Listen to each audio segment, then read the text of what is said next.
Hey guys, hope everything's going well. You guys know the drill. Smash the like button, subscribe if you haven't, and comment down below.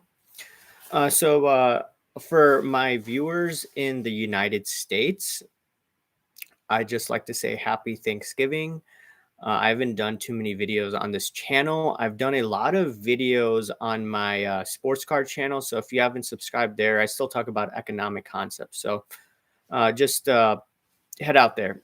Okay, so today I'm going to be talking about inflation and how it's devastated our economy. And on top of it, there aren't, it's not going to create a collapse just now, but I do see headwinds coming in the future. First of all, if you want to look at this graph here, positive versus negative interest rates. It's 5 year Treasury maturity that you could look on the St. Louis Fed. You have positive interest rates a few years ago, right, under Trump. And then now we have negative interest rates. And that looks at the 5 year maturity, where you have number one, the 5 year yield, and you subtract it from the 5 year future inflation rate. So if you just look at that, we have negative interest rates, and if you just look at where the inflation is right now, the inflation is in sports cards. The inflation has hit crypto. It's gone to the stock market. You could even say precious metals. Silver has doubled since the end of or the beginning of the pandemic. It crashed to about $11, $12. And yeah, it's not near the highs of 2011. So it's been, just going down. But I'm just looking at the fact that inflation is going to play a pivotal role in the coming year.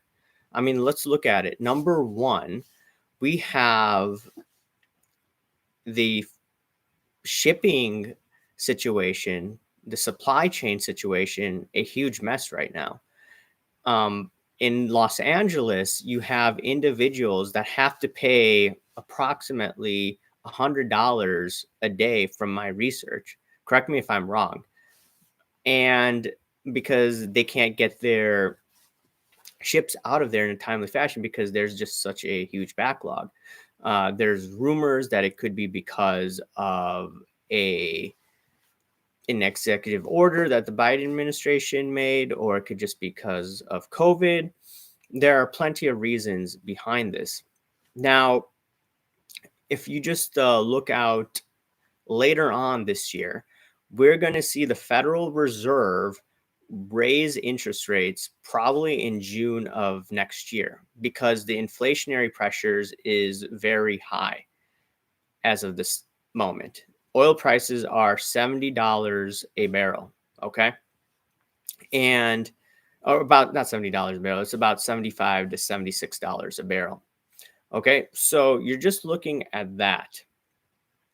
And in addition to that, the Biden administration just released all of this oil out into the market. And yes, that was priced in the week before, but regardless, we're seeing the administration take desperate measures. And I expect for the next year or so, oil prices are going to they're going to continue to go higher.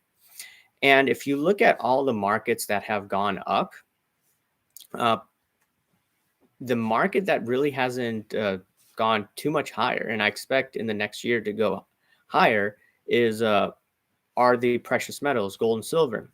And I've talked about, once again, sports cards. Sports cards have been hot. I've been slowly selling those sports cards. I have some of them here. This is like a Verlander card. And this Verlander card went up, I don't know, like 3-4 fold. So if you're just looking at that, you're just looking at that situation where sports cards went up 300, 400%. in my opinion, you're going to see a rotation of capital, and that rotation will still go into the stock market, but I expect it's going to go into places that haven't gone up too much. And that's the precious metals. I know some people may disagree with that, but at the same time, that's going to be very great, in my opinion, for those individuals that are partaking in the precious metals industry. Now, here's the issue, though.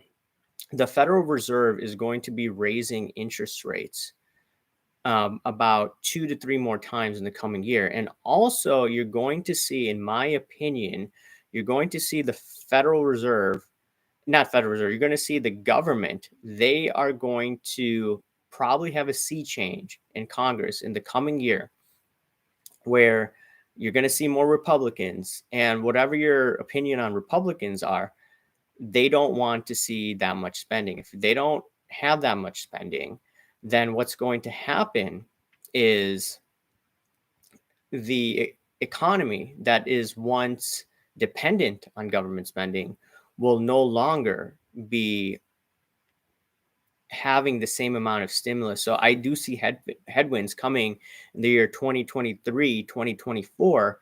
But in the meantime, the reflation trade should be decent for next year. In addition, what should happen next year is also the fact that we're going to see most likely higher precious metals. The stock market should benefit from that. Even cryptocurrencies, I'm not involved with that. That's going to go up higher. The high-end sports card market that I'm involved with, that's going to definitely go higher. So I'm just looking at all of these things in the coming year. But headwinds in 2023, 2024, I expect the yield curve to be more flattened. It's going to be more narrow, and that should definitely play a role in the economy. And what the inflation is right now, that could slowly, it sounds crazy, turn into deflation. You could have the opposite what we've been experiencing now. People may be complaining about high oil prices, but in the future, I do believe the trend is going to be, sounds crazy, a stronger dollar. Prices go down, and you got to be on the lookout in the coming years. And I do expect also more challenges in the economy because of these mandates that are coming. Regardless of whether they're coming from the private sector or the public sector, people will not want to work. It's going to create more pressure on the supply chain, and it's just going to create a ripple effect.